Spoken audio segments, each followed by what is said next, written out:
So we're getting into springtime in southern Manitoba, and this here behind me is the Red River.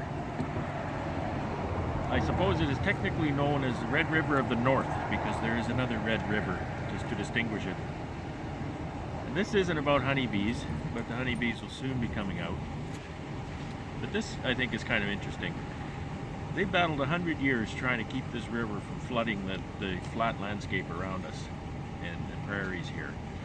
The unique problem that this river has is that this river flows directly north out of South Dakota, North Dakota. Kind of the border around there is kind of the headwater. So it's not an especially long river, but it has a very large catch basin, so it's a fairly good size and a fast flowing river. So you can imagine that in the spring what happens is that the landscape around the south part of the river then melts first. So the river starts to fill up before the north part of the river is able to flow with proper velocity because of the ice covering the river. Now upstream or downstream from us here, that would be north. You're looking east here, so the north is to my right.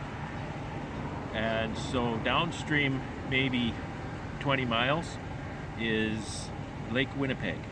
And it is one of the top, I don't know, dozen or 2 dozen largest lakes in the world.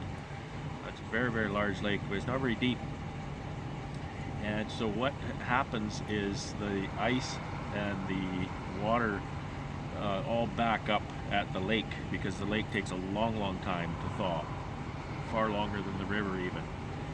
So a number of years ago, 10, 20 years ago or so, maybe 15, they came up with this idea that in the spring they would start to break the river up manually with these machines. And what happens here is you don't see the first machine that's come by here. But what it is it's a skid steer, and on the front is it's like a big router bit. It's maybe 3 feet long and maybe about that big around. And they cut miles and miles and miles of a groove in the ice along the river. And they just go back and forth cutting up the ice mile after mile. They'll work at this for a month or more. And so after they cut that groove, they bring these machines that you see here. These are called Amphibex machines. And it's like a barge with a backhoe on it. And they use the hoe part of it. Of course, the backhoe is not on the back, it's on the front, so maybe it's called a front hoe. But they'll use the hoe part simply to pull the heavy machine up onto the ice, and the weight of the machine then, because these grooves have been cut in it, then it crushes the ice and breaks it up.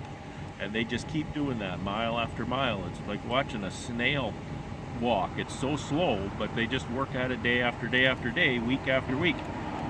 And they will do miles and miles and miles, and when they're done, they will have broken up most of this river through the month of March.